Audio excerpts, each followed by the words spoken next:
it's Mrs. McCoy. Welcome back for another week of Library at Home. I hope you're all doing well. I miss you so much, and I'm glad that we can get together this way to read some stories. Our story for today is called A Big Mooncake for Little Star. And this book is written and illustrated by Grace Lin. You can see it's got a medal on the cover. It's a Caldecott Honor Book. That's a really important award that's given to excellent picture books. And this got that award. How cool. So, A Big Mooncake for Little Star tells us about two different things. It's pretty cool. It tells us a little bit about a festival from China, a festival where they celebrate the moon in autumn time. And it tells us a bit about the phases of the moon, how the moon that we see in the night sky changes through the months. This book combines those two things together.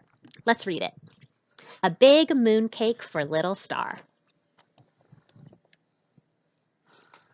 I love the end papers, that art right inside the cover. Look how pretty. And our title page. Ooh, a little windy. A Big Mooncake for Little Star by Grace Lin.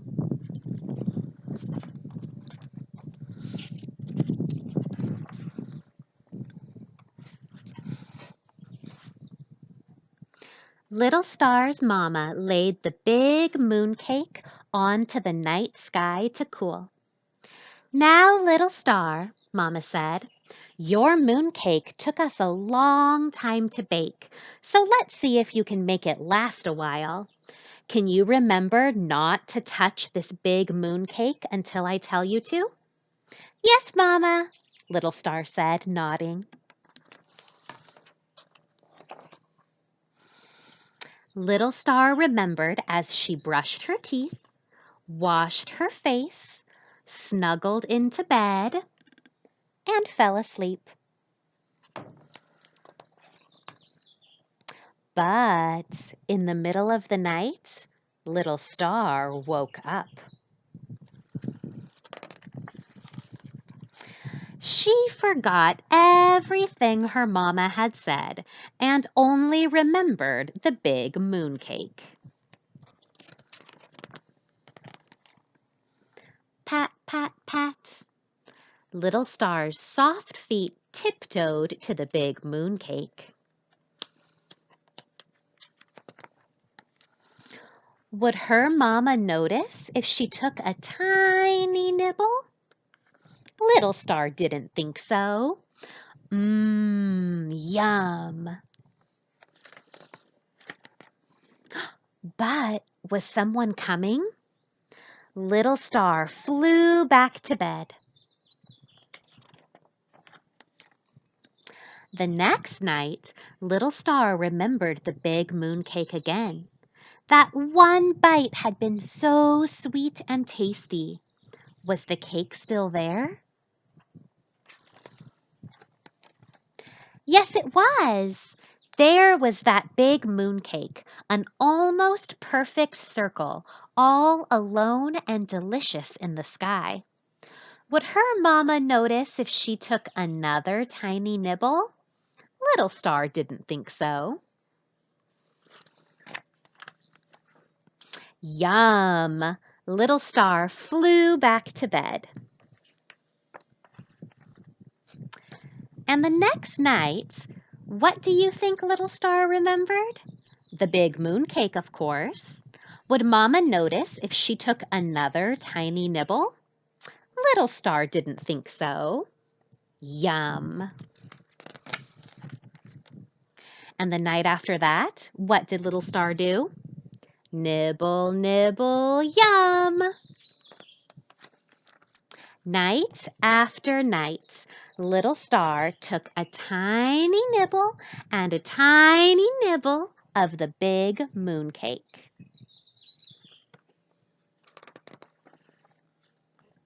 Until one night, Little Star's mama went to look for the big mooncake. Where was it? It was gone. Instead of a glowing round cake, there was just a trail of twinkling crumbs. Little Star, her mama said, shaking her head even though her mouth was curving. You ate the big mooncake again, didn't you? Little Star looked up, her grin reflecting her mama's smile. Yes, Mama, Little Star said, nodding. Now, let's go make another one. And there they are, making another giant mooncake. That was A Big Mooncake for Little Star. Did you like that one? I love those beautiful illustrations in that book. I especially love this page. Let's go back to this one again. This is the page where night after night, Little Star keeps sneaking back to that big mooncake in the sky and nibbling a little bit more and a little bit more and a little bit more. What does this page look like to you? Does it remind you of anything? Yeah, you're right. It's like the phases of the moon, how the part of the moon that we see changes through each month. It's like an explanation, a legend for why the moon changes shape. Little Star goes up and nibbles that giant mooncake. We sometimes call that a pourquoi tale. That's French for why, because it explains something that we see out in the world, a pourquoi tale. So that was A Big Mooncake for Little Star. Now, I'm going to share my screen with you to show you a couple different pictures about that festival from China and about the moon changing phases. So let me share the screen 1 second. All right, so I mentioned in that book the Mid-Autumn Moon Festival. It's a festival from China that's also celebrated in other Asian countries around the world and by people whose families are from some of those countries. And it happens in the fall, and it's a way to celebrate the harvest, like gathering crops and food. It's also about families coming together, families spending time together and celebrating their friendships and their close family relationships. And one thing that's done during this festival is that they also are celebrating the full moon. So you can see from this picture that one of the traditions is these colorful lanterns that are in the shape of the moon that are all beautifully lighted up. And then here are a different kind of lantern that in some places they light candles inside and release the lantern up into the sky. And here are all different kinds of moon cakes. These ones are from the country Singapore, but they're eaten in all of those different countries that celebrate the Mid-Autumn Moon Festival. And these cakes are round like moons. A lot of them have delicious sweet filling inside. But these are the special treats for that festival that inspired that picture book that we just read. The author, her daughter loves moon cakes and loves the Mid-Autumn Moon Festival. And she started wondering, what if you made a moon cake as big as the real moon? So these are some all different kinds of moon cakes that are made and eaten during that celebration. You can see some of them have some beautiful, very intricate designs. Some of them are stamped, some of them have different colors, but they're all very beautiful and very delicious. So the author combined the phases of the moon with the moon cake from the Mid-Autumn Moon Festival. And here is someone else who combined phases of the moon with something sweet. This person used Oreo cookies to show the different phases of the moon. They scraped off the icing on half of an Oreo to show how the moon appears to grow and shrink, the part of it that we see lit up from the earth. Pretty cool, pretty creative.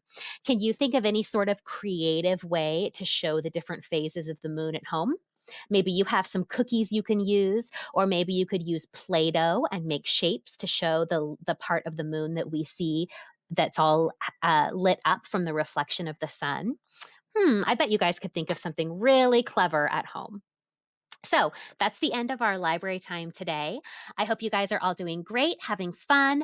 Keep reading, keep growing your brains, and I will see you next week for more Library at Home. Bye, guys. Miss you.